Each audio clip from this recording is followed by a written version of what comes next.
Meet Dave of Delusions of Grandeur, actor, producer, and director of films like Tales of the Forgotten. He has come to assemble a team of freaks, geeks, and even worse, film nerds, to discuss films ranging from mainstream to downright crazy. There is Tammy, car enthusiast, and Dave's fiance, Dustin, reptile expert and overall horror collector, Jake, environmentalist and fine art film critic, and finally Brandon, a therapist with a love of film that can only be seen as insanity. Together under Dave's leadership, they are Inside Movies Galore. Enjoy the show.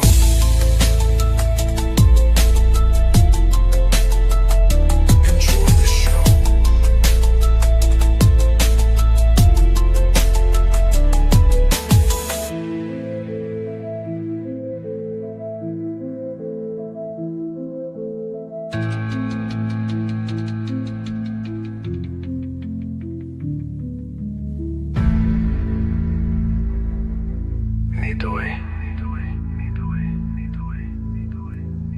To heal.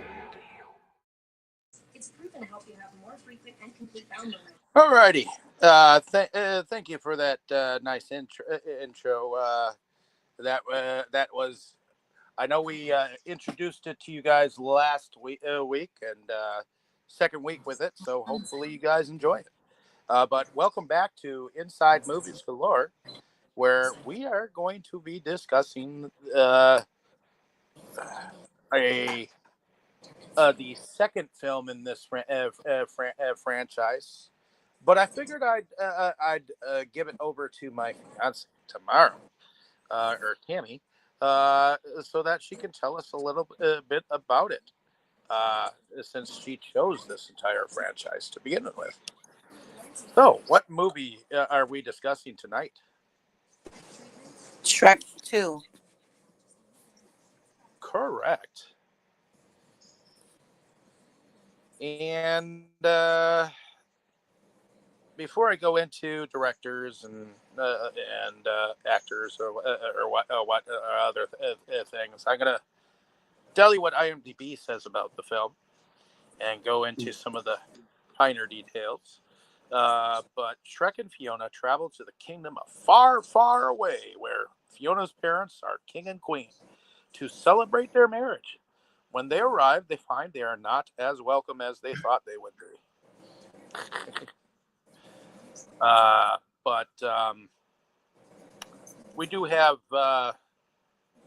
directors Andrew Adamson, Kelly Asbury, and Conrad Vernon helming this animation feature, with writers William Steig, Andrew Adamson, and Joe Stillman. And the film stars returning actors Mike Myers, Eddie Murphy, Cameron Diaz, introducing, well, not really introducing. Julie Andrews plays the Queen. Antonio Banderas plays a well-known cat in boots. John Cleese plays the King. And John Cleese, well, we know him from Monty Python. Rupert Everett plays Prince Charming. We've got Jennifer Saunders playing the fairy godmother. Kelly Asbury, Cody Cameron, among many others. So, that being said, Tammy, why don't you bring us into first impressions? Okay, so Brandon, was this your first watch? Oh no. Just was interesting because I did watch this one. I'm pretty sure in theaters when it came out. I couldn't remember if I watched the first one, but it would track because I was in college when the first one came out. I know I watched this one in theaters because I'm sure I would have come to Richmond and watched it at the cheap $5 theater that we have over there. I know I didn't watch it in Roanoke Rapids, which was the closest theater to us that we had, but this one was an interesting step above the first one for me. You still had a bit of that uncanny valley look to the human characters, but nowhere near as bad as the first one. And I felt like the animation looked smoother. But not only that, but also the storytelling, the amount of extra additions to the crew. In general, I thought that this one just stepped everything up uh, in the game. The only thing that probably was not as strong was the soundtrack, and the soundtrack is still a very strong soundtrack. And of course, I can't help but love Antonio Banderas as Puss in Boots. He is just he steals the show every time.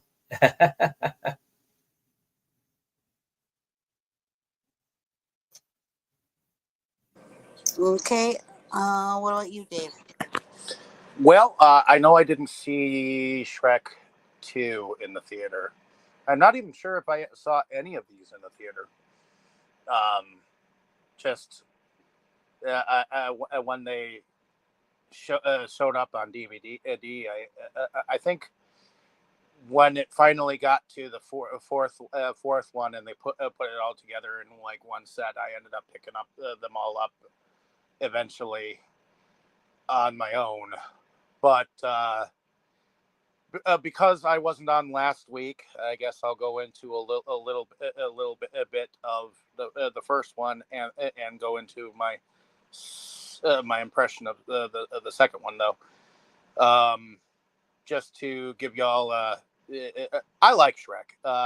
Shrek and Donkey together, their comedic effort is like spot on. I guess I didn't have a similar thought process on the animation style as you, Brandon, I guess have mentioned. I do think that it got sharper as the films got on. Um, as far as the jokes, I feel like the jokes in uh, the first one actually landed a lot, whereas I'm not sure the jokes in this particular animation entirely landed on me that far. But Puss in Boots, his introduction was awesome, and the fact that he became friends instead of foe throughout the entire film was enjoyable. And to say the very least, we got a King Kong version of a uh, of a gingerbread man. So, and I'm sure we'll go into that eventually. But I thought that the storyline was interesting, to see Shrek as a human and make some mistakes and whatnot throughout the thing. It's kind of a growing process for Shrek and his milady, Fiona. And I guess at the end of the day, I enjoy this adaptation. Uh, Maybe I'm swayed more towards it because Tom Waits, one of his songs, is actually in it. A little drop of poison when Captain Hook is playing on the piano, which it was great. But other than that, at the end of the day, it was an enjoyable effort. So, what about you, Tammy? No, it was not my first time watching it. I don't remember when I saw it the first time, but I know that I was looking forward to seeing it because I knew about the Puss in Boots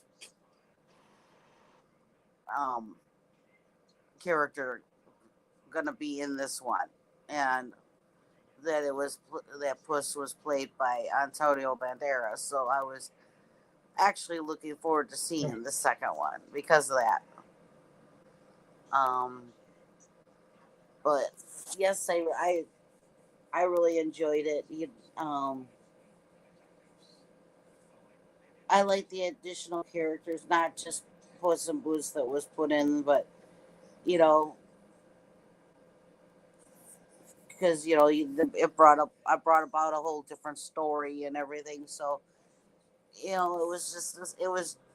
I had a lot of I don't know. I like the Shrek stuff because there's a lot of there's a lot of good humor in it, and there's humor for everybody to get. There's humor for the kids to get. There's humor for the adults to get.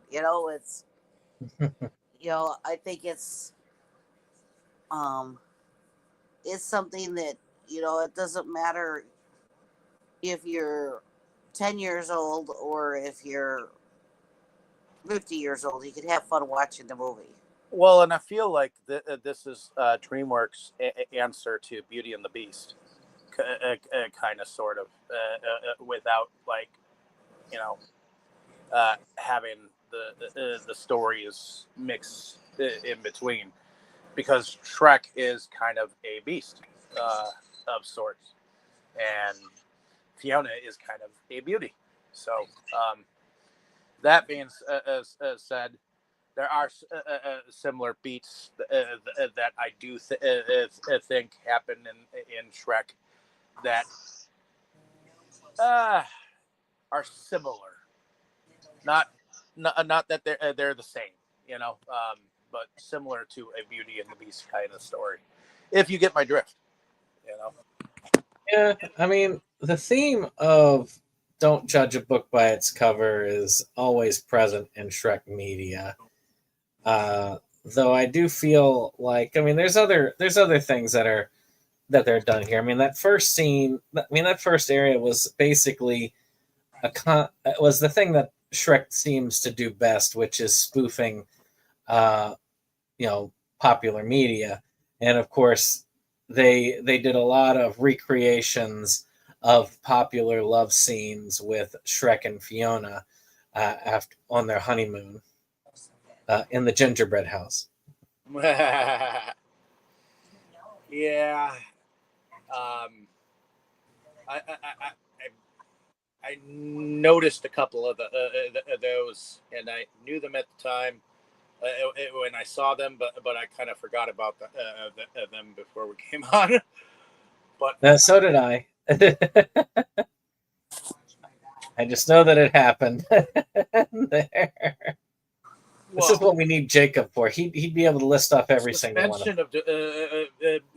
Of disbelief where Phyllis Diller shows up in a Shrek movie. So later on, when I think she's hosting the wedding of the Prince Charming character. In any case. I also like how Prince Charming basically is going through here. You got this pretty cool scene of him getting through and reaching the tower, and then it's the big bad wolf and the the tranny wolf. Or yeah. That was at least amusing. So, Tammy, did you want to bring us into the plot line? Well, basically,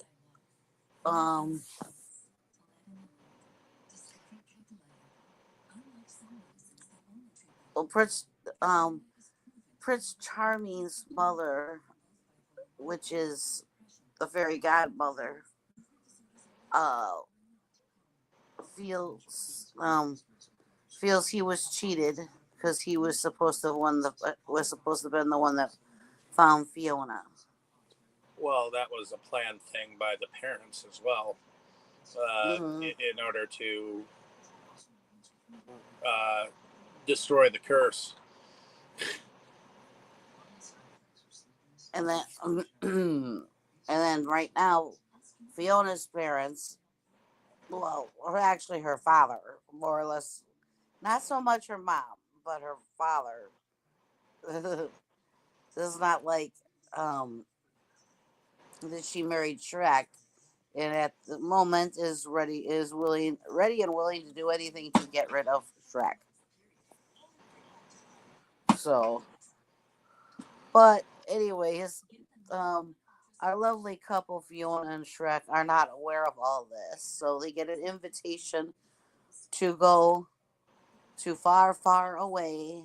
After their honeymoon, of course. Yes, after their honeymoon to go, and Shrek right away says he has a bad feeling about it, but Well, Fiona is like, these are my parents, he's reluctant to go. Yes, because he says he has a bad feeling about it. Well, Shrek is not exactly the most social person or ogre in the world.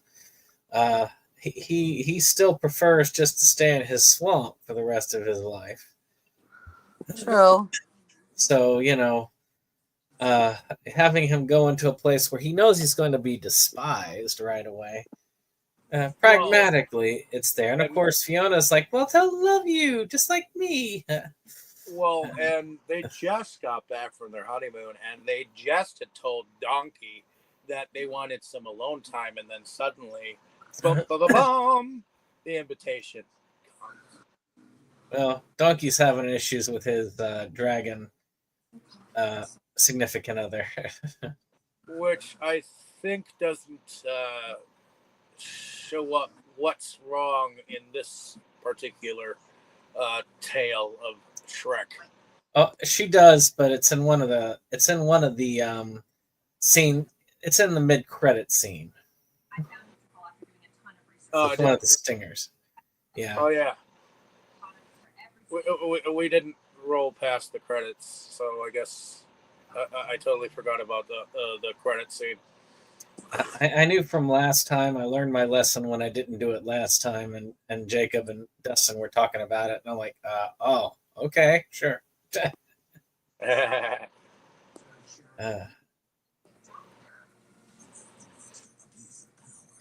But yeah, I do like how far away is like Hollywood almost. Well, and then of course we have the scene where they're traveling too far away, and we get the whole Bart Simpson. Are we there yet? All the way to this donkey just can't resist. Yeah, and he pops his mouth between them to be more annoying. And they're both, well, Shrek more. Fiona's just dealing with it, although it looks like she's as annoyed with both of them. Yeah. Well, I mean, Donkey is definitely very good at being annoying. I mean, the reaction that they get at far away is expected. People are they're not exactly happy to see. Matter of fact, the king and queen are expecting Prince Charming because that's the one who was intended to go rescue her. Yep. And nope. And the husband is grumbling all the way to where they meet up with them, and so is Shrek, which was kind of funny because he's walking right by a bunch of people carrying pitchforks. I mean, the whole idea is, of course, to show how similar they really are, even though they do butt heads. Well, yeah. Especially that dinner scene where they both are acting exactly like each other. Yeah, that leads to a fight. A food fight, practically, where they're both basically fighting over the food on the plate. Oh, yeah. But, of course, at the end of it all, both couples are upset about it. Fiona is sitting there. Now, one of the things I find interesting is when they have her go up and she's crying over the whole event, that's when the fairy godmother shows up. Now, I admit, the art style that this is done in works well for Shrek. Doesn't work as well, in my opinion, on the human characters, even though, because to me they just look creepy. but it works perfectly for the furniture because the furniture looks creepy as hell that they have the sentient furniture, which in a Disney cartoon, it would have looked kind of, cheery and cutesy, but here they look creepy as all get out when they come alive. Yeah. Yeah, they do. And they're on the fairy godmother's side because when, a little bit later when Shrek comes looking for Fiona, the furniture doesn't allow him to leave the room, and they're even more creepier then. But of course, Shrek ends up taking the fairy godmother's car, which is the idea is like cry some tears on the card, and then she will, come a running supposedly. But she leaves knowing that she's actually married to Shrek, and this is upsetting to her because she was trying to get her son Prince Charming married off. Yep. And ultimately, you see that the father or the king, is actually being beaten and bullied into helping her with her plans. He's got a good reason to. He's got a good reason, but I feel like he's being pushed into it a little bit more than he'd like. I mean, I will say Prince Charming in this is interesting because he's got a weird duality to him. There is a part of him that actually does act like a cool, dashing character. But then there's also the part of him that acts like a fop, which is there. And it's like I say, I mean, with the sword that he pulls out, I would not have been surprised if he actually would have been brave enough to go against Shrek. He probably wouldn't have won, but he probably would have been much more dangerous than Puss in Boots was. Because this is a dude that fights dragons and so on for a regular. I would feel like Prince Charming is more of a wimp when it comes to actual sword fighting or anything. Like, he would be brave enough to pull out his sword and maybe strike the first strike, but after like striking the first strike and whatever evil would, or like if he came across the dragon, like as soon as it flamed its flame at him, he would be the first one to run. I don't know. He didn't come across to me as cowardly. Arrogant, yes, but he was plenty willing to face up to the dragon and do what he had to do, and he looked competent enough with his weapons. He was just, like I say, it's a weird duality because he comes across as if he would be a coward, but he's not, it's like I say, it's weird. But I loved the poison apple bar that the king goes to hire Puss in Boots at. As you said, that they're playing that's Captain Hook's playing that song on the piano, and you have the ugly stepsister. I feel like those jokes don't play quite as well these days. No. But I understood it, but I didn't watch it originally these days. I watched it originally in 2004. 2004 was when the Man Show was still in circulation. So, this is not, compared to that, this was not offensive at all. Well, it's not that I find it offensive because I kind of grew up in that era where things were kind of kosher and jokes like that were kind of balanced either way. It's only nowadays where people just get insulted at simplicity. Well, it's like it's a different era, but it's all dependent. Like let's not forget the 80s and 90s were the era of everybody wanting to censor the heck out of everything. because everything was offensive to everybody in the 80s and 90s. It's like, think of the children, you're corrupting the children. Same thing in the 50s and 60s with the comic books. Well, I mean, look at the 20s. In the 20s, there was a lot of racy music. The movies in the 20s and teens were not kosher. They were very offensive. That's why we call it pre-code. It wasn't until the 30s where they actually started introducing the code and enforcing it. The 30s to the 50s, things were very, tame and almost boring in some cases. Beaver.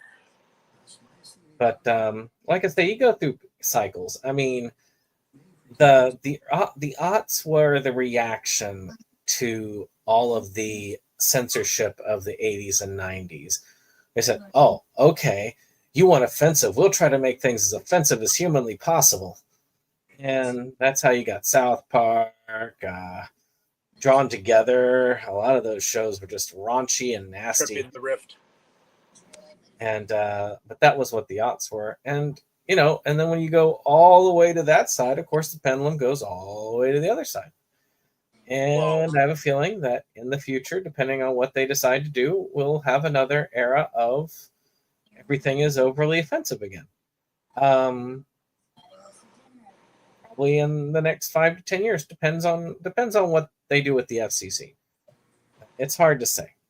There is that push to censor everything again from the top. The idea that we need to protect people and all the values and all that. So it's very possible we could be in another era. It's hard to say where we're going to go. Because despite, being in an era of censorship, calling for censorship, we haven't seen a ton of censorship because there's a pushback to it. Well, we haven't quite gotten to book burning and burning films and stuff like that yet. So yeah, just the banning for the time being, but we'll see how it goes from there. Oh, there we go.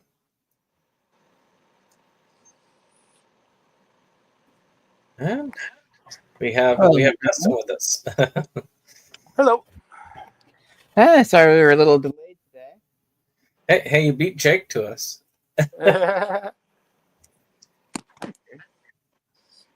So, what is your opinion or first impression of Shrek 2, Dustin?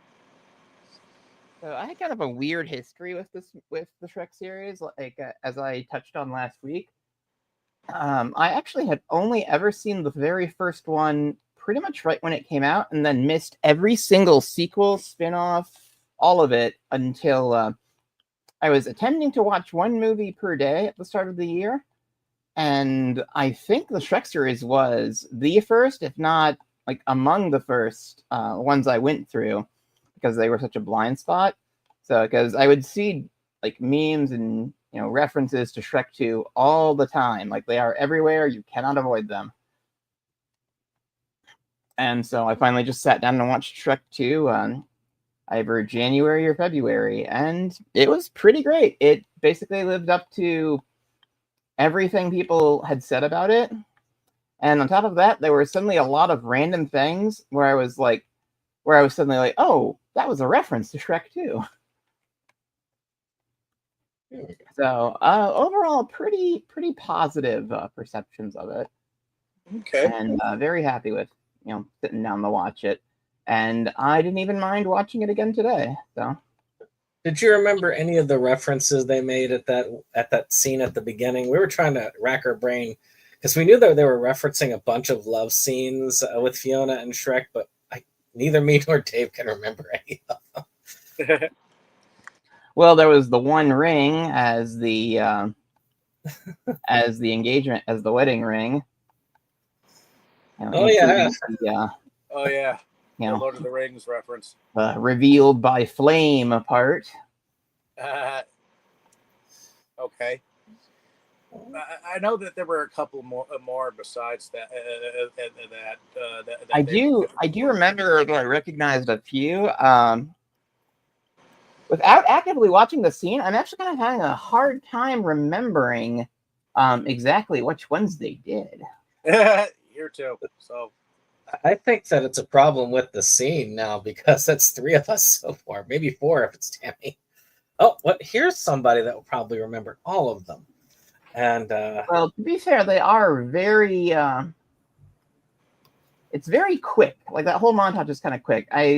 They do kill Ariel, which oh yeah. well, she gets That's jealous. I was surprised that they did that.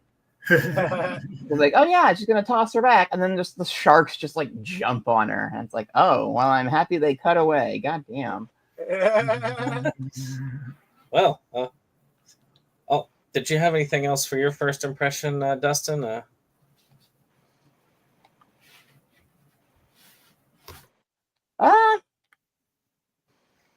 Yeah, I was racking my brain about it, and not really, I guess. All right, well, so now Jake's here. We can get them all out of the way. Yep. Jake, All right. First impressions. All right. Well, this is definitely not my first rodeo with this movie. I pretty sure I saw it in theaters.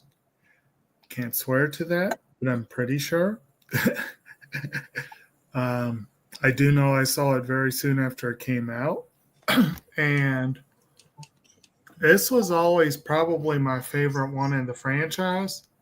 For a certain very, very, very specific, very tiny reason.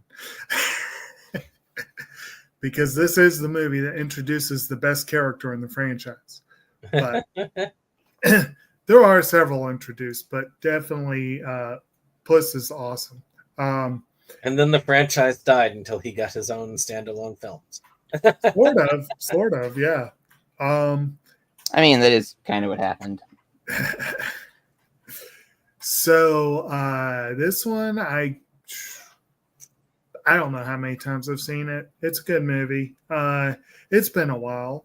But generally, the first 2 Shrek movies, and I would say probably the Puss in Boots movies, fall under that category of hangout films, you know, the ones that you watch just because you enjoy hanging out with the characters. It's I watched it with some people who thought of it as a kid's movie, and the whole time I'm just making mental notes of that's not for kids, that's not for kids, that's aimed at adults, that's clearly aimed at adults. Yeah, the aforementioned scene with Ariel, which starts off with a direct spoof of From Here to Eternity. Kids aren't going to get that. Okay, this is something we were talking about. Is at the beginning we knew they referenced a bunch of things. They do. Dave and I couldn't remember any of them. Dustin was able to get 2 of them. Which ones did he say? The Lord of the Rings reference and the Ariel reference. Yeah, those were both pretty clear. The Lord of the Rings was like spot on. There were at least 2. I think there were at least 3. There might have been 4 or 5 that were like shot for shot remakes of the films, and The Lord of the Rings was one of them. From Here to Eternity was one of them. I know there was another one. But I thought about making notes, and I was like, nah, I'm not going to. Yeah. As soon as I saw that scene at the beginning, I was like, I better make notes. I'm going to forget. What's that? They came hard and fast. Yeah, they do. Yeah, I mentioned them, some of them to Tammy as I was going through, and then of course at the end of everything, and now that I'm on here discussing with it's like I went through a mind meld of forgetfulness. Right out of the head. Right. I watched the darn thing today too. Yeah, there really are so many references, and they're done in so many ways. Like some of them are the signs of the various vendors. Some of them are the various scenes that are recreated, the characters that are referenced. You know, all that. There's so many of them, and like I said, it's a good mixture of many of them. Oh, I love this. Antonio Banderas is the proud owner of several cats and studied them scrupulously for his interpretation. Oh, I love that. That's great. And actually, yeah. Oh, sorry. Let you get your first impression done, then we'll well, get back to it. I'll go ahead and say that other than that, it's a fun movie. It's a really fun movie. It's well done. It does ride a little darker than I remembered. I mean, you've got one scene that's like straight out of Guess Who's Coming to Dinner. Like, I mean, that's got to be an obvious reference there. You've got so much that is in there in that regard. But yeah, it's a fun movie. I enjoy it. And it had some of my favorite sequences, and we'll mention some of those as they go on. But yeah, some of those early, that first montage has a couple of those great moments. So it's like, yeah. Well, one thing I was curious about, because you had said so last week when we were absent, Dave and Tammy, unfortunately, you had expressed concern whether this one would hold up as well to you as it had in the past, because you really liked this one, and it was a concern. Do you feel like it held up enough? I think I'd forgotten I said that, and I think that yeah. I do think that there are some ways in which it's not as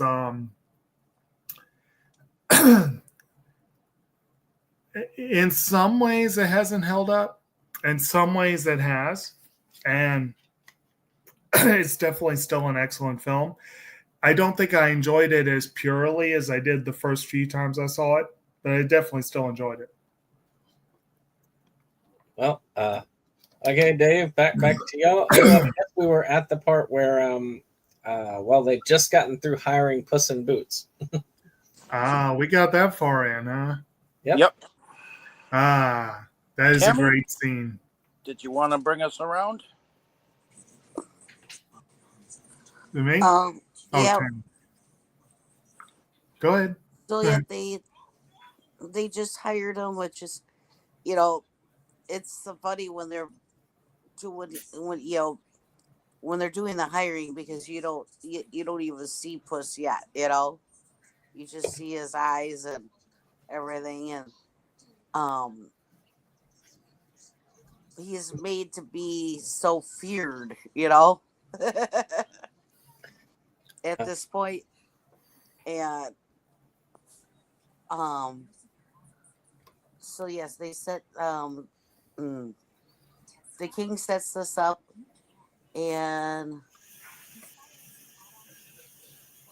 he sets Shrek up as the after the dinner fiasco.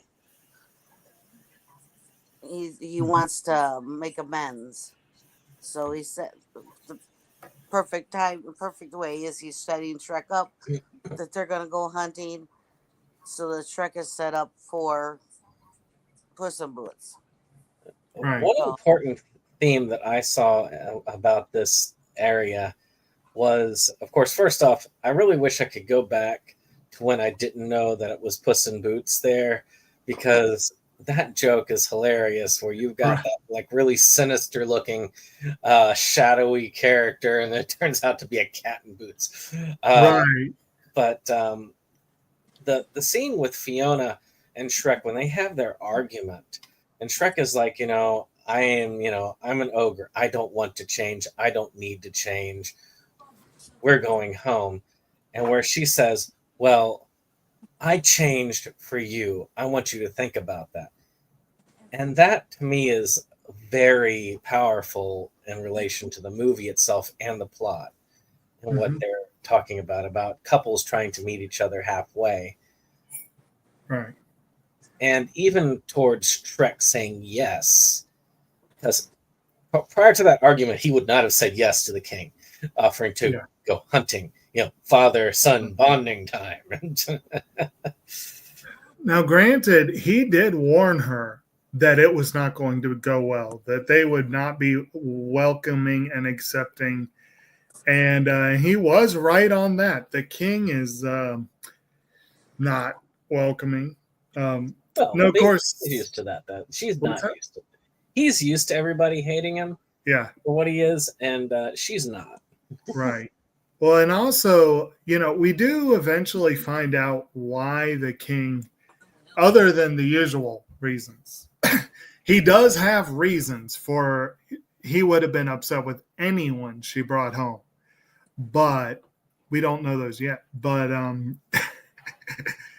it's interesting. But yeah, I will agree with you on the introduction of Puss. It is a great setup and sort of sleight of hand that is one of those things that is never the same after the first time you see it. But I really wish that I was a kid seeing this for the first time, because if I was a kid back in the day, I would, it might. Well, then again, kids can tolerate some stuff more than adults, but I think that I would have loved this as a kid.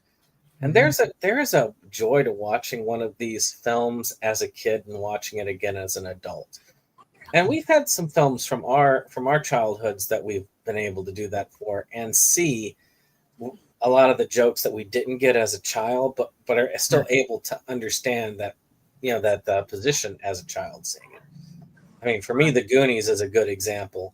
Is I didn't get a lot of stuff in The Goonies when I watched it the first time, but I can still remember how much I loved certain scenes the certain ways I did when I was a kid watching it.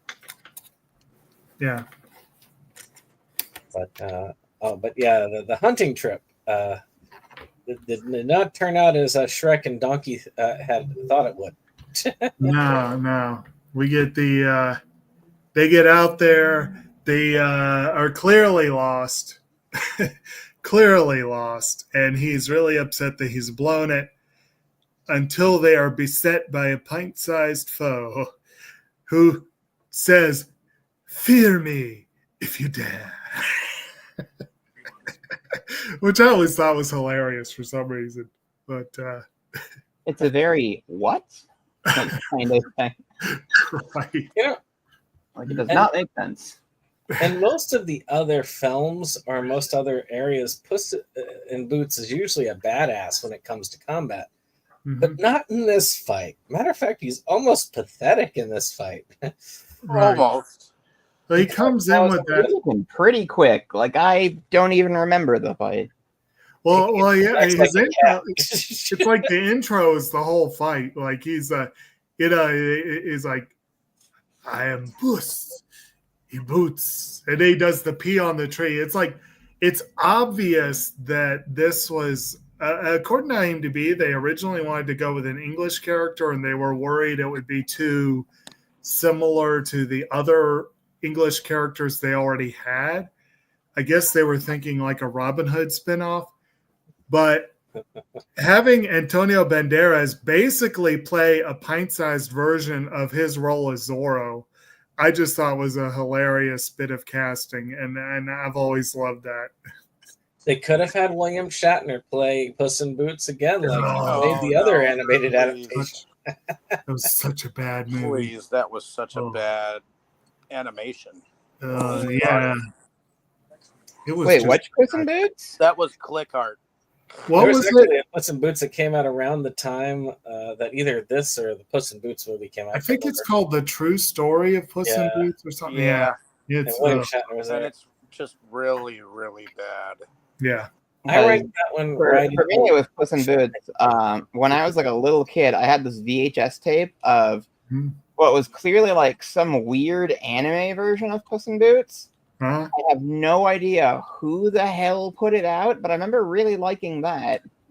I think I have that version of it because I think Disco. I want to say it's like Toei or Funimation or something like that. Maybe even something older.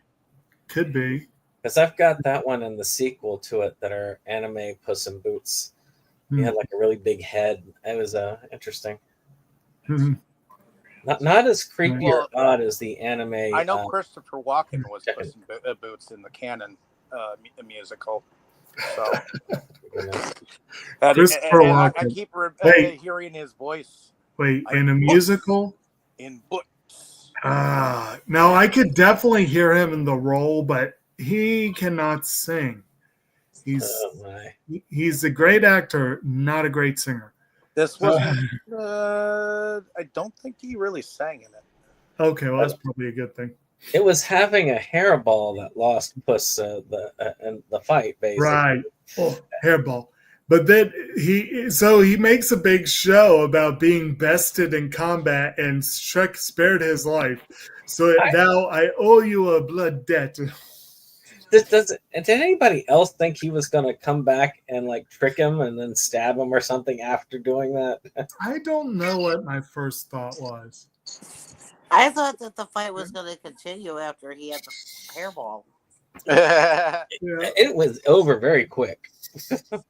And then, of course, he does the famous, as I have in my little icon here, the famous doe-eyed, widening of the eyes.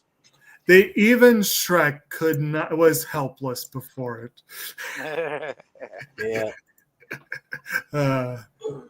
When he did it in front of the soldiers later, right, unguarded them, that was funny as all hell. Yeah. Of course, it doesn't work on Donkey. What was it? Donkey said something like, the position of annoying talking animal sidekick is already taken. Donkey was clearly jealous, especially when they kept whispering to each other after they became friends. Oh, you could tell Puss was doing that just to screw with him. And Shrek was having fun with it, just to screw with him. But yeah, it's good times. But alrighty, Tammy. So, okay. I think right now they're on their way to the bar, aren't they? Yeah. The poison apple? Yeah. Well, they finished that, so it was they just, I guess, finished the fight with Puss in Boots. Right. Well, and shortly after that is when they decided to go and visit the fairy godmother's place. Oh, that's right. Yeah. That's where they were going, the fairy godmother's place. Yeah, because they're going to find some sort of, they want to find a potion because they used the card and they just got like a message. Like, right. Right. Now, you got to wonder what kind of business model it is where you get in touch with her by crying. And it's like, she's like profiteering on tears, I guess. It's kind of profiteering on the woes of others. Yes. Well, she absolutely is, but that's how she knows that somebody needs her being quotation. Yeah. It's interesting that they made her into an evil character. Well, evil-ish. I should say more of a bigoted character. She is that. And she's also a controlling helicopter parent who really, really, really, really, really wants her son to be king. I mean, did you also see this? We were talking about Prince Charming earlier. Yeah. And David put him off as a coward and kind of weak, but I didn't think he came across as that. I thought he came across as oddly, like he came across as somebody who looked valiant and looked like he could back up what he was saying fighting wise, but was also very vain and arrogant. I guess a Gaston type. I feel like he pretended to be brave. I do want to mention his introduction was golden, where he takes off the helmet and then takes off the hairnet. And And the shampoo commercial whip. I thought that was hilarious. Like I say, he never came across as cowardly Yeah. to me. He is vain. He is arrogant. He's a total mama's boy. And he like I love where she did the stress eating and went to the fast food place and gave him, what was it, the medieval meal Yeah, or medieval whatever? meal, like coming with a giant battle axe. He's Right. also quite strong because he's able to lift the axe with no problem. Man, could you imagine if McDonald's gave out battle axes with their Happy Meals? That'd be awesome. No, but it would be awesome if medieval times actually had a drive-through. I think the character that he reminds me of the most now that I think about it is Gaston. Yeah. Because he comes across as that. Gaston was not super cowardly, but when he finally realizes that he's bested physically, that's when his true colors show. Yeah. Which I don't remember seeing a scene where Charming was like super cowardly or weak. And I don't think Charming ever got as rotten as Gaston is a villain. He's just straight up a villain. But the basic character traits are very similar. You're right. Yeah. He's a very similar character. I think Charming actually considers himself to be a hero. Right. I don't think he considers. Well, I mean, most villains don't consider themselves to be the villain. Yeah, Gaston considered himself to be a hero. I mean, he thought the Beast was the villain. I don't think that was necessarily an evil character. Yeah. But then again, I'm not sure I would consider the fairy godmother to be downright evil either.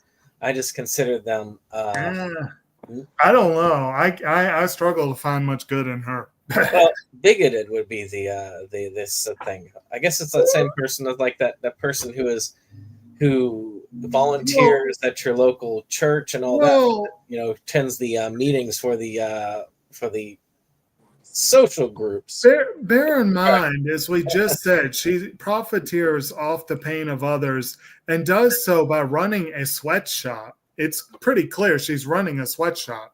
I do like how they get in by posing as members of the union.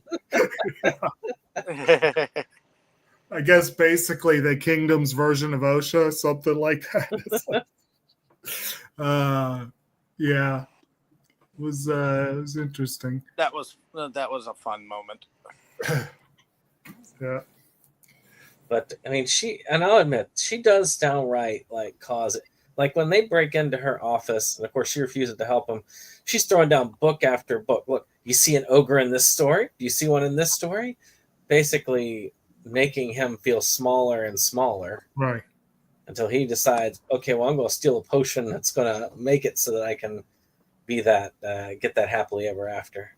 And now again, though, both, just like with Harold the King, with her, you have to temper slightly that she's a bigot, along with the idea that she wants her son to marry the princess. And she will do anything to make that happen. So, yeah, she probably is deeply, deeply prejudiced against ogres, but that's not the main reason she's so upset. I mean, she even if Shrek were a prince himself and a handsome prince, she would have still been in his way. Right. But, she probably would have found a way to turn him into an ogre. But she would have altered her strategy. Yeah, exactly. But yeah, it is interesting to see how she's kind of the power behind the throne. It's you talk about cowardly characters. The king, he eventually shows a spine, but for most of the movie, he's pretty cowardly. Well, yeah, he's kind of cowed by the godmother. Right. She was like, "You're gonna help me regardless." So. I know the Shrek series has some Monty Python alums. Did Eric Idle was in the third one, wasn't he? I think so. Because I know somebody played like Merlin or the Merlin-like character in it, and I can't remember whether. I thought it was Cleese, but it couldn't have been Cleese because Cleese was the king. Exactly. Yes. Really, there's not many Python alum left, so unfortunately. Okay, so I do believe that it's shortly after this we get the moment where Shrek has been turned into a human. He wakes up in a barn with three lovely ladies who are admiring his new form. Admiring it is putting it mildly. They are straight up coming on to him. Let me rub your shoulder. I don't have anything to rub. And it's like, wow, he says something about true love's kiss or something. And one of them's like, I'll be your true love. I'll be your true love. I'll be as true as you want me to be. At least as much as I can be. Yeah. Yeah, that was pretty fun. Well, at least they were open about it. Yeah. And Donkey, of course, is thrilled that he is now the mighty steed he always wanted to be.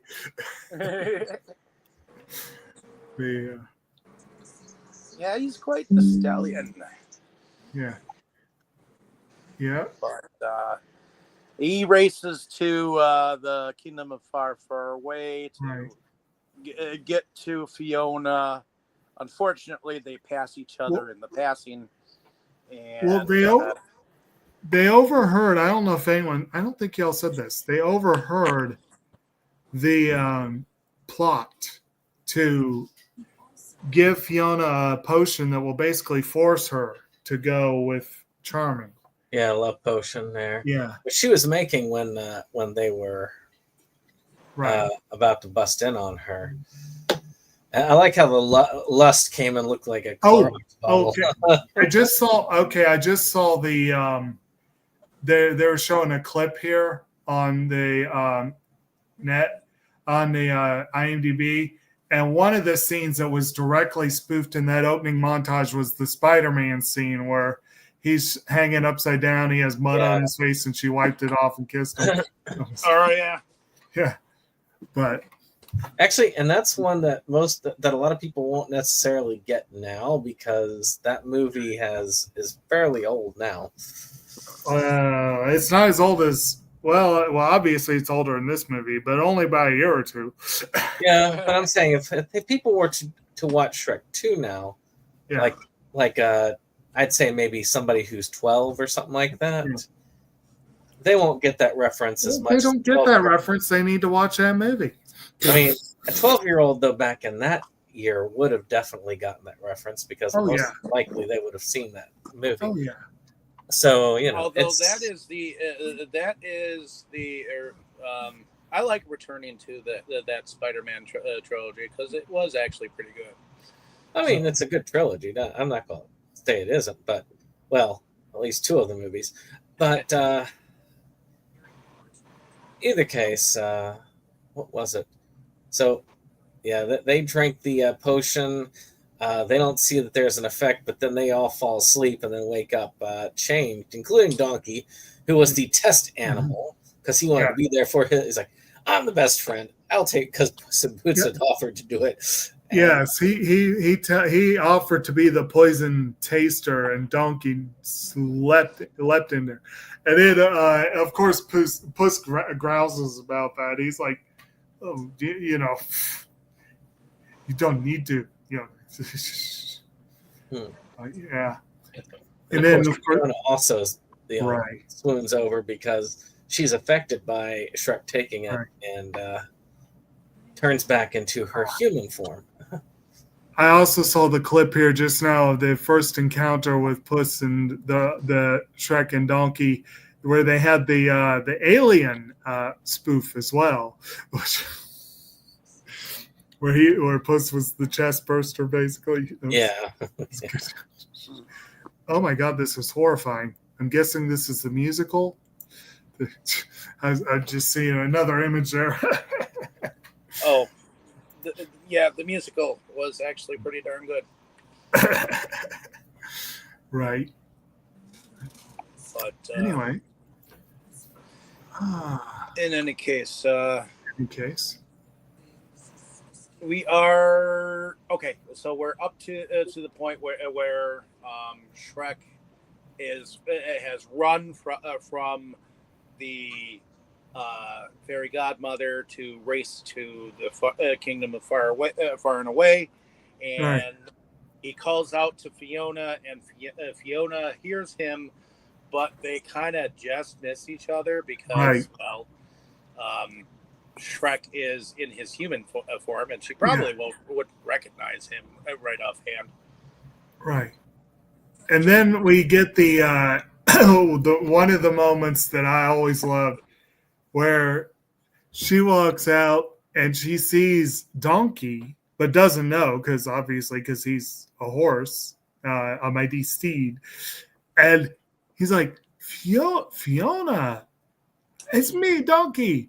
And then she's like, Donkey, and then she goes, kind of walks around, and Puss is there on his back, doing what cats do, and she's like, Shrek, and he just pauses and looks her up and down. He's like, for you, baby, I can be. Oh yes, that was For you, I'd be anything for you. Yeah, it's good times, but All right. But yeah, they let her know what's up, or more or less, like. But Shrek goes to, I guess, what is considered their bedroom, and is Right. accosted by a hooded character who turns out to be the fairy godmother, and he is waylaid by the furniture in the room. Yes. As one does. He is stuck inside while watching the Prince Charming character woo Fiona into thinking that he is in fact Shrek. Well, he tries to. Yeah. He tries to. She's too smart to fully fall for it, but he claims that his voice changed along with everything else, and yeah, it's kind of. But she's still keeping him at arm's length while he's doing everything he can to kiss her. Okay. And so, because she kind of has to go along with it, a wedding is then prepared in their honor, and so on and so forth. And I do believe it's at this moment that we have Shrek and his friends. They are now on the run, and you see them in what looks like a cops video. What do they call it? Nights? Nights, They call it Nights. Yeah. And I love the what was that blurb? The boys in iron are yeah, something like that. And then of course, there's a chase with a white Bronco. Gee, I wonder what that reference. And then the part where they restrain Puss, and you see someone obviously planting contraband, and it's catnip. That's catnip, not and mine. he's like, that's not mine. Yeah. I mean, it's great that on the TV, because they're showing it on the TV, all the fantasy folk that are house sitting for Shrek see it, Right? and they're able to come rescue him. So Pinocchio and the gingerbread man come and rescue him, and they the three pigs, the wolf, and the three blind mice. mice. Yeah. And I'll give it this: they do come back to the reference that the gingerbread man knows Yes. the Muffin Man. Yes. We meet the Muffin Man and his house on Drury Lane, which is like a mad scientist house. And then they create Mongo, which, by the way, is that reference to Blazing Saddles, which right. Just a little bit. I gotta say, they put that giant thing together pretty quickly. Yes, they did. did. What it is about that song, I Need a Hero, when they do that performance at the ball. Yeah. fairy godmother sing it. I don't know what it is about that song, but it does get the blood pumping for whatever kind of crucial scene comes up next. Right. Well, And when I was talking about memes and people talking about Shrek 2 online, it was usually like either a still of her singing the song or just like a clip of her singing the song that I was talking about that I would see. because it does pump things up. I mean, it really does. It ups the tension beautifully. I kept thinking, how did they know to pour milk on Mongo? You know, It's a big cookie. I mean, Yeah, how else do you fight or, cookies? or more to the point, they were ready for that. Yeah, that's kind of weird that they were ready for it. Like too and much that foam. to me is kind of a reference to like the Hunchback of Notre Dame ish type. Yeah, when they pour the tar down the castle, So. You know what's weird is when I hear that song playing when it comes to movies, I admit it's because of how old I am. I always associate it with Short Circuit 2. Huh. Because in that scene, like in that movie, Johnny Five gets trashed and he has to come after the main villain. So they play that song as he's coming after him, and it just gave me flashbacks to that particular movie. That's a movie series that also has aged kind of poorly, mainly because of the character playing an Indian man when he is not. So, but otherwise, great set of movies. If you were to just count that character, I know I saw Short Circuit a lot. Well, I don't know about a lot, but I saw it more than once as a kid. But I can't swear that I have ever seen the others. one of these. There's only two. There's only two. And the second movie stars the guy who is the white guy, but posing as an Indian guy. And like I said, it didn't bother me as a kid because I didn't know better. But it is kind of bothersome now. But at the same time, it was still an enjoyable one. But whenever I hear that song, when it comes to movie references, I think of that first, because when I was a kid, that's what I saw a lot of. I mean, they try to disassemble Johnny Five. No, he's going to get back at them. He's going to disassemble them.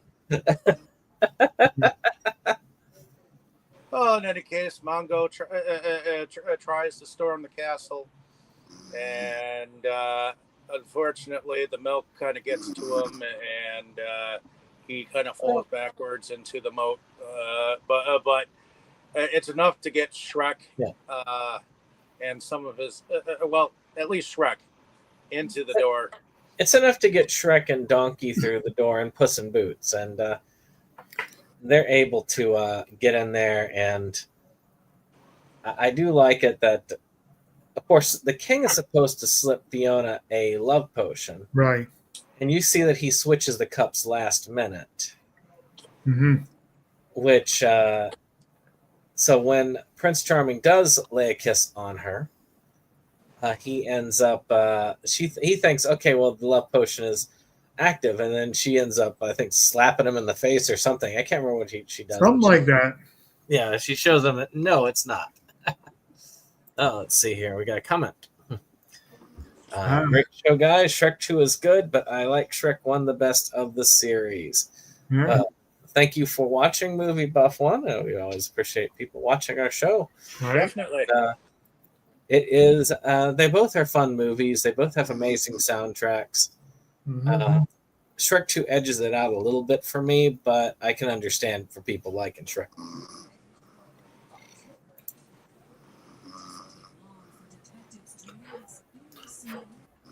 But any case, and of course, Best Wishes, that channel, they did a nice, very long behind the scenes of Desert Fiends 2.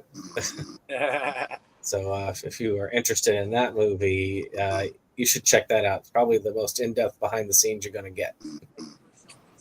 Mhm. But so I guess let's wrap her up. Alrighty. So they get in. They were able to get their friends in, and Shrek is able to crash the party, as it were, and Fiona actually.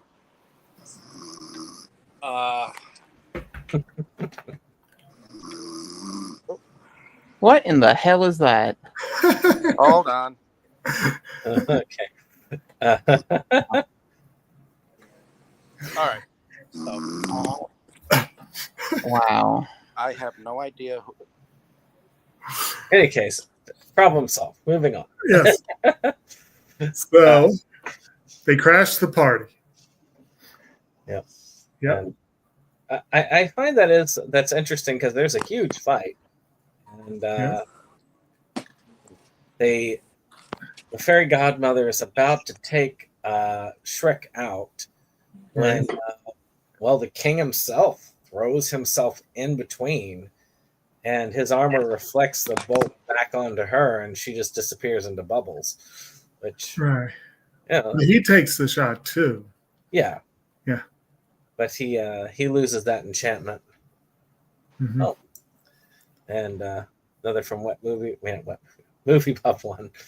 Yep. Like, And Yep. at first, I thought I remembered that the wand might have actually gotten broken in this one, but I think I'm remembering a further sequel when that happens.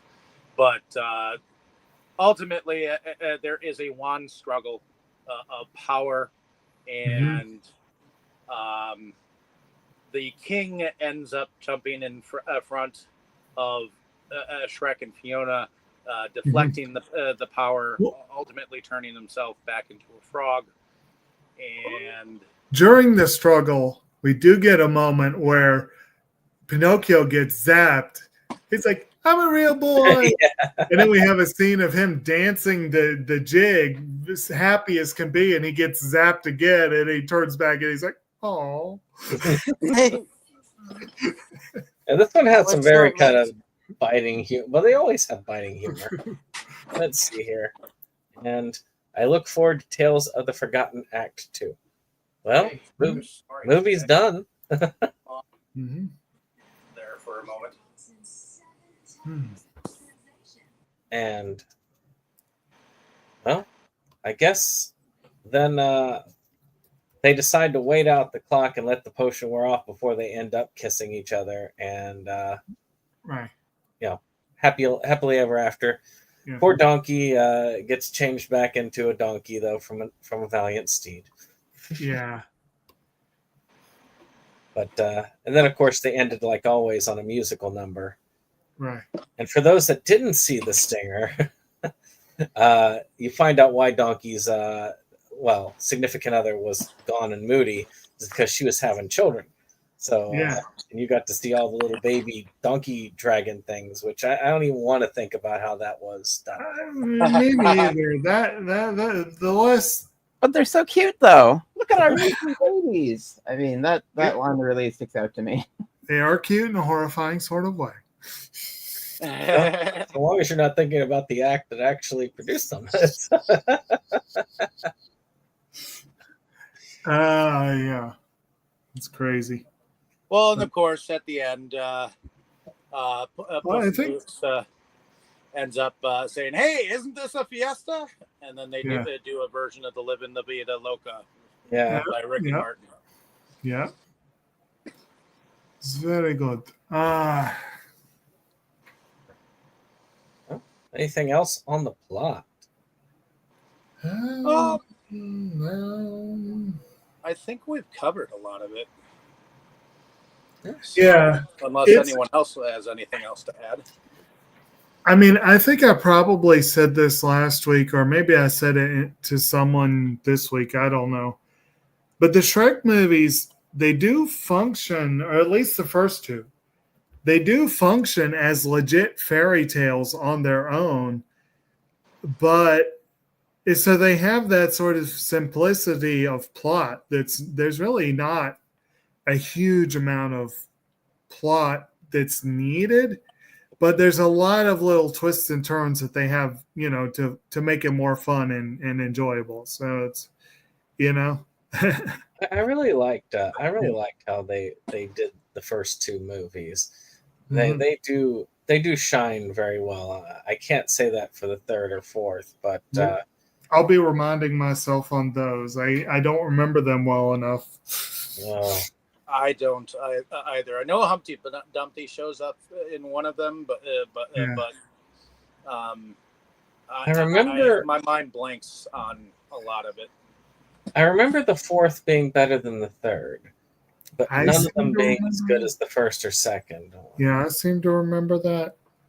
Yeah. Because and I think Eric Idle was in the third one. Right. So is Justin Timberlake. So Some other folks. So I guess production design. I mean, I had said Oh. before, I do feel like the way what? they. Oh, sorry. Well, I was just going to say, speaking of, since I set that up, I'll go ahead and mention one of the random jokes in this movie is when we see Fiona's old bedroom and she has a Sir Justin poster, and it's like obvious who it is. But funny thing is, apparently she and like Cameron Diaz and Justin Timberlake apparently started dating right as the movie was getting underway, and the producers had no idea when they made that joke. So it was kind of amusing that it played out that way. But you got to admit, like a young teen girl, who would they have in their room? It'd probably be someone like that. Any other plot? Especially 2002. Yeah. Let me. Let's see another one. So I said, "You all come on to my show sometime if you guys want to." But it is a decent enough podcast that he has. He and Tim, who is horror DVD Devil, they get together on some Fridays and do a little podcast where they talk about different films. They take a number of films that they take a topic of, and they each come up with several examples of the film and the genre. It's a fun one. I've been on it once. It's a fun podcast. Movie Buff One channel. But production. I wanted to just say that I do, like I said before at the beginning, I feel like the issue I have with the Shrek stuff is the same thing I have with something like the Polar Express, is that the people have that uncanny valley, almost too realistic look to them. Yeah. And they don't look as bad. The animation is much smoother here. Mm-hmm. I've noticed the cartoony characters look really good, and they improve every movie. They get better and better. But God, the people models, the regular people models look eerie to me. Yeah, not as much in this one as in the previous, but definitely, yeah. Well, I've mentioned a lot of like the memes and stuff I've seen for Shrek 2. And a lot of times what comes up is, oh my God, human Shrek, it's terrible. And Yeah. the first time I saw it, I was like, he really doesn't look that bad, you know? No, I actually don't think he looked that bad as a human. Yeah. Well, human Shrek didn't look as stiff as, say, Fiona or and actually the worst examples are usually the average townspeople. Oh yeah. If you look at them, they're the ones that you could tell they didn't really spend that much time on. But Shrek's look is far more cartoony. He almost looks like a Gaston character. And yeah, it's almost like they tried to combine Gaston and what's his buddy? LeFou. Yeah. It's like they combined them into one. But no, like I said, any of the other ones, though, I will say that this one was leaps and bounds quality-wise. Oh, yeah. On that, I mean, Puss in Boots is the best example because animation of fur is traditionally some of the hardest that you can get, and he looked really good for Mhm. for his. Like I said, they really worked hard to up the animation budget and quality for the second one. Mhm. I actually think this one, out of all, this one I do think pushes Pixar as competition. Mhm. I agree. Yeah. As far as DreamWorks goes, and I think the animation, uh, not story wise, did the films get better, but animation wise, I think they improved Now, of in course, each film after.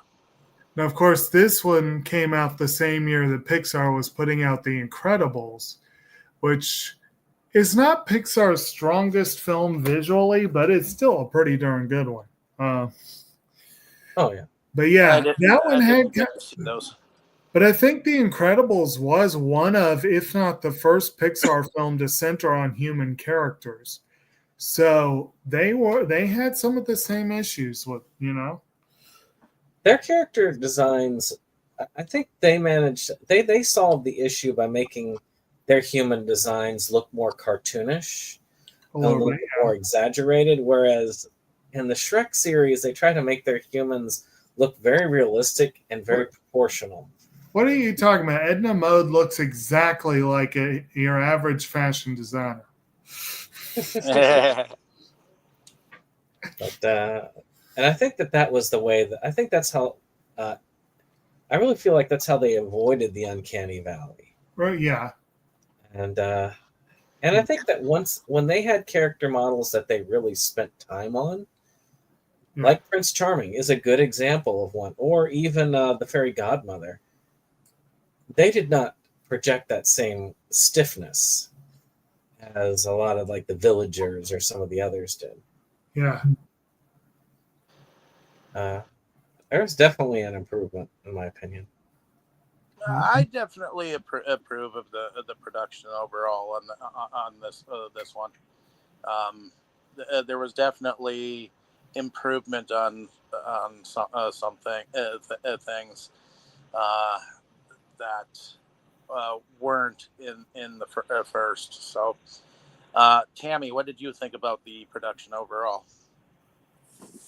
I thought it was really good, and I think, like Brandon said, I don't know about like when you do animation how hard it is to do things or whatever, but I do think that they made Puss look really good. You know, I don't know how hard that is to do, but I think, but I think it was good. I mean, I've seen other animation with like a cat or dogs or whatever, and a lot of times they look, their fur looks so flat. There's like Mhm. when it's like that's not what the fur really looks like. Mm-hmm. So I think they did really good. And all the animation in here is, it's fun. I just get, I get a kick out of Shrek. So, Well, the animation and look gets better with the films, at least I think. Anyway, so if not for the films themselves, maybe not, but and shoot, Puss in Boots looked really good. The film, I remember that, and the second one just went to a different style altogether, but also looked really good in its sense. Uh, music. music is cute. It goes with it, you know. So To me, Yeah. I think it's retail style theme is really nice. another one that I like enough of the found music that I would buy the album for this as a soundtrack album, because I think the soundtrack works and stands well on its own with the found music included. But Yeah, it was a good assortment. yeah, I don't know if there were a lot of original like soundtrack tracks like we had in the first film, but I feel like there was a lot of variation of stuff that we heard in the first film. Well, you do have like some performed by character, like we already Yeah. mentioned, Jennifer Saunders doing "Holding Out for a Hero" and "Living La Vida Loca" by Eddie Murphy and Antonio Banderas. Saunders does have what I think is an original song. They call it the Fairy Godmother song, which was an interesting one. And of I'm course, thinking more about the Tom, instrumental. What's up? Tom Waits. Yes. We Drop of we have Poison was playing in the background in the bar. we have a scene of Captain Hook playing the piano at the Poison Apple, and it's Tom Waits. Yeah, I like that. That was fun. I like my town. Yeah. I was thinking about the instrumental, like in the first one, you did have a lot of cool original instrumental pieces that we associate with DreamWorks itself, not just Shrek now. Right. But I don't know if there was a lot of new stuff on that end that was as captivating as those. It's part of the issue a lot of times that you have with these franchises, even ones with the really iconic music. It's like when you do the sequels, you expect to hear that iconic music. You want to hear something new and original, but you also want to hear the iconic music. So it's like, where do you go, you know? And not every sequel can have an Imperial March, you know? Actually, come to think of it, yeah, I mean, even with the Star Wars trilogy, there wasn't a lot of new music between them. They were just using variations of the original. The Imperial March didn't show up, I think, until Empire. So that was like probably one of the single best new pieces that became iconic. But and then you have the songs sometimes where that happens. Like, what was it, Rocky 3 that had Eye of a Tiger? And now everyone thinks that the whole series did. Yeah. Yeah. It's like, yeah. You never know when things are going to be. Indeed. Though I do consider the original. Thing I learned recently, the song at the end of Phantom Menace, like the parade march theme, is actually the Imperial March, like greatly sped up. Like I never noticed that until somebody said it, and then the next time I listened to it, I was like, oh my god! Like if you're listening for it, you can hear it. Yeah, that's actually an interesting way of doing that, like that sinister prologue. Alrighty, since we've covered some of the music now, I would definitely say that we're now on to favorite scenes and our favorite characters. So let's start with you, Tammy. What were your favorite scenes and our favorite characters? Puss in Boots is my favorite character. Okay. Favorite scenes? Boy,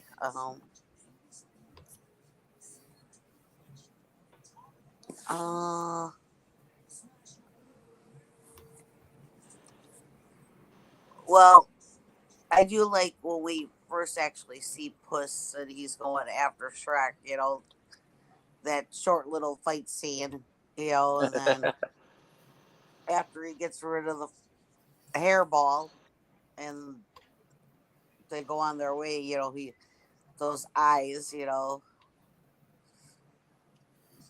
how do you resist?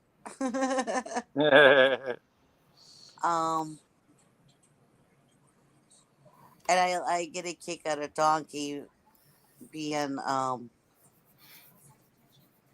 gallant horse now, you know.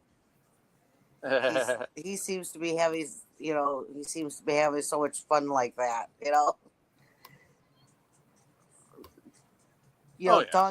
Donkey's always been a favorite. Donkey was my favorite, I think, in the first one. I like Shrek. Don't get me wrong, but it's just the humor that Donkey brings to it, you know.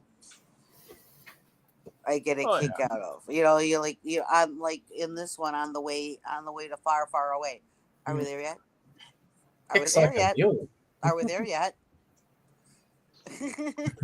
Yeah, that's why My I favorite made part the of that reference. scene was that sign, "Far, far away, 700 miles." It's like, yeah, Right. yeah, that Well, is. and before you came on, Dustin, I was making reference to Bart Simpson, where he was in the back seat, saying, "Are we there yet? No. Are we there yet? No. Are they there yet? No." It just reminds me of that. Yeah. That's a Butterfinger commercial. I remember I remember seeing that one. But Yeah, there's so many cute, nice scenes and so many fun scenes and everything in here too. It's hard to pick just any one. So I'm just gonna Right. stick with the stuff that had to do with Puss in Boots, since Puss in Boots is my favorite. alrighty. Heading over to you, Dustin. What about your thoughts on a favorite scene and or favorite character? I think I'm going to be kind of boring and pick the "I Need a Hero" like finale, because it was the main reason people talking about it was the main reason I wanted to see the movie, and it very much lived up to like my expectations. It was pretty exciting and pretty cool. Okay. It was like a big, oh, now I see why everybody loves this movie like moment. Okay. And as far as the favorite character goes?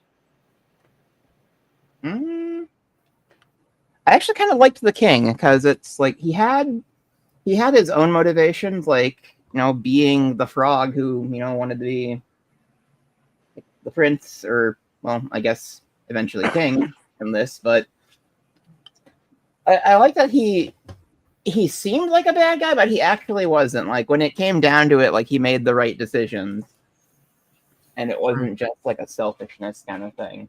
It's like, okay, you turned me into a human, and that was our deal, but, I can't just totally betray my daughter like this. Yeah. Okay. Well, they very much portray him in this one as the whole reason he made the deal was that he and I guess Lillian was his wife, that they really wanted to be together. It wasn't like that they had to or whatever, like some fairy tale rule. Yep. Yeah. Actually, there was actually a hint to it, really. If you look at the poison apple scene, Yeah. The female frog says, "Don't I know you from somewhere?" There was another one. There was another really subtle one too, but you probably wouldn't get it unless you'd already seen it. Right. Like when the king and the queen were talking about, remember when we used to walk down here among the lily pads? And it's like, right. It's like, oh. Mm-hmm. I noticed that a few times. I think there were at least 3 or 4 moments. And you do, yeah, you're not going to get them on first viewing, but you go back and you watch it like, oh, they did set this up. Yeah. Yeah, very much. That was kind of an odd thing to say. Oh, I get it now. Yeah. And what about you, Jake? Favorite scene or scenes and/or favorite character? Well, I already said Puss's favorite character. No question about that. And again, a lot of it is not just because I like the character and some of the stories that have gone with them and whatever. Like, I do genuinely think that that The Last Wish is one of the best films in the series, and I really look forward to eventually covering that. But it's also the whole idea of Antonio Banderas playing off of his Zorro persona. And we said in the last discussion that the vocal acting in this series is top notch. And it is here too. I mean, you get very, very good, solid, Jennifer Saunders is the stepmother. You got Rupert Everett as Charming, and John Cleese and Julie Andrews, as the parents in-laws, and then our returning cast. You got some really, really solid voice acting. So But like I said, Puss is definitely my favorite. It seems I always say there's so many it's hard to pick, and it's true. There's so many it's hard to pick. And that whole introduction with the "Fear me if you dare," and then the "For you I can be." You know, those there were a couple of really great. The whole catnip thing. It's not mine. You know, and then for one non-Puss one. I will say Charming's introduction with the hairnet and everything, I just thought that was hilarious. But, yeah.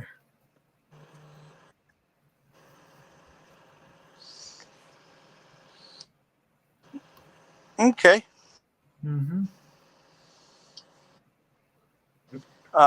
Heading over to you, Brandon. Puss in Boots, hands down. Just Favorite scene just, and/or and as far as my favorite scene, I've got. I would say I really like the ones with all the references, like killing Ariel and all that stuff at the beginning. But the fact that I couldn't remember a single one after watching it, I will also put in that where they're singing "I Need a Hero," just because that is a very blood pumping action scene, in my opinion. Mm-hmm. okay. Is that pretty much it then? Yep, that's mine. Alrighty. I'm also gonna say that Puss in Boots is my favorite character in this particular movie. There's just something about his eyes that just draw you in. But in any case, I enjoy the Mongo scene where you just hear his big, gigantic voice say, "Not the buttons, not the gumdrop buttons." Not the gumdrop buttons. Right. And I guess I do enjoy the chase to have the wand scene and what happens there as well. I do kind of enjoy the fact that I do enjoy the journey too far and away too. The fact that Donkey is just trying to be annoying as heck throughout the whole darn thing is priceless. So that being said, did anyone else have anything else to add before we closed out our discussion? Alrighty. So thank you for coming along with us, ladies and gentlemen, on this fantabulous journey we've been having. We're halfway through. We definitely have a lot more in store for you this month, dedicating it to this franchise. So that being said, like, share, and subscribe. Let us know down in the comments what you thought of the movie, what you thought of our discussion, and it's just exciting to be able to talk about these films. In any case, let's go around the room and tell the audience a little bit about ourselves and what we do. So, Tammy, why don't you share a little bit about yourself and what you do? I go on this channel and another one with David and talk with everybody about movies and get their opinions, and it's fun because a lot of times you end up watching things that maybe you never would have otherwise. And in 2 weeks, it'll be the first car show, so I'll have my car out finally. Very cool. Heading over to you, Dustin. Why don't you tell us a little bit about yourself and what you do? So I have a YouTube channel called The Crypt of Horrors, where I used to show off all this cool horror stuff I would find, from just various adventures living here in Milwaukee. And I've kind of stopped making videos for a while because I haven't really been finding anything, and there's just been other stuff going on, but I'm working on trying to get to a place where I can start making videos again. So go subscribe to the Crypt of Horrors, which I probably will rename to something like Crypt of Cryptaxis pretty soon. But it's kind of up in the air what I'm going to do with that. In the meantime, I'm on Twitter way too much as at Cryptaxis. So if you want to interact with me directly there, go for it. And with that, I'm going to sign off.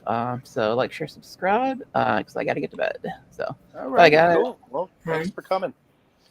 Enjoy. Heading over Yep, to you. nice seeing you. Heading over to you, Jacob. Why don't you tell us a little bit about yourself and what you do? Well, I'm Kotobukijake. I am the sometime co-host of SeptumSin versus the World, which I'm sure Brandon can tell you a whole lot more about here in a moment. I do keep very busy. We've got a lot of projects I'm trying to work on at the moment, including travel, which I'm working at right now, and finding all kinds of cool stuff, doing cool stuff. It's good times, but do make time to join these folks each week for our discussions, and I'm sort of looking forward to revisiting the other two Shrek movies. So we'll see how that goes. And meanwhile, I'm just going to leave it at that for now, and I'm going to have to sign off too, but y'all have a good one. Yeah. All right. I might be texting you after this one for some information. Go for it. All right. All right. Nice seeing you, Jake. Bye. Yep. See you later, Dick. And how about you, Brandon? Tell us a little bit about yourself and what you do. Well, SeptumSin is SeptumSin versus the World. We love physical media over there, and we try to show it at our best. Of course, this week on the channel, I try to do basically 2 videos a week if I can.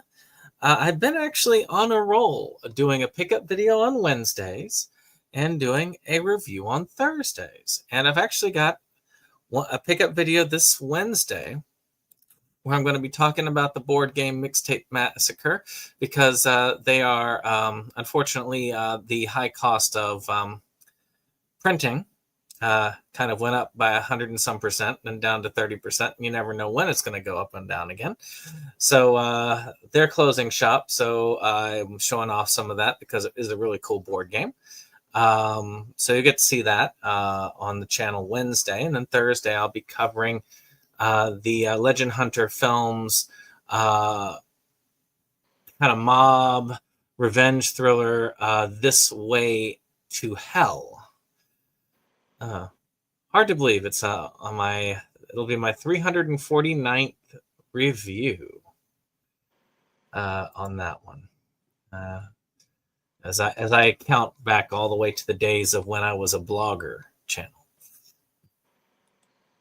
But that's going to be my stuff for now anyway. Okay. And my name is David Strege. I'm one of the founding fathers of Inside Movies Galore. So thank you for coming along with us on this fantabulous journey again. But I also moonlight under a different channel called Delusions of Grandeur, where we go on, try to go on every Sunday. But last week, a squirrel decided to bite into our lines and completely decided that we were not to have internet for the next 4 days. So I was unable to attend last week's discussion. But that being said, death to all squirrels. But anyways, no comment there. But I do go on weekly, and we did get a discussion out there of the Ben-Hur from 2016 this last Sunday, so please check that discussion out. And looking forward to next week. I guess we're going to be doing a black and white film called Boomerang this next week, so it'll be interesting. And I do some video pickups and some video reviews from time to time, and I do believe that we have the second anthology in the can.